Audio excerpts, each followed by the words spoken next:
Hi, అందరికీ నమస్తే. తెలంగాణలో ఏ మూలను చూసినా, ఏ గ్రామాలు చూసినా, ఏ పల్లెలు చూసినా, ఏ పట్టణాలలో చూసినా, ఎక్కడ చూసినా అబ్బాబ్బాబ్బాబ్బా చెప్పొద్దురా భయ్. పోనీ ఫోన్లు తీసుకొని చూద్దామంటేనా వాట్సాప్ గ్రూప్, ట్విట్టర్,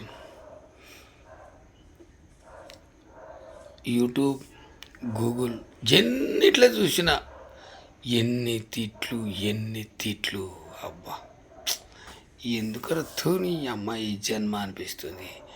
అడగ ముఖ్యమంత్రి అంటారు, ఇడవ ఇది అంటారు. ఎందుకు మాట్లాడతారో ఏమో. మరి రేవంత్ రెడ్డి మీద అంత ప్రజలు బయటికి వెళితే సీపుర్లు సాడలు పట్టుకొని తాన్ని అడుగుకున్నారు. ఏమో భయ్, నాకు అస్సలు దిమాగ్ పని చేస్తలేదు. ఏం చేద్దాం? జై తెలంగాణ, జై కేసీఆర్, జై అఖిల భారత కేసీఆర్ వీరాభిమాన సంఘం.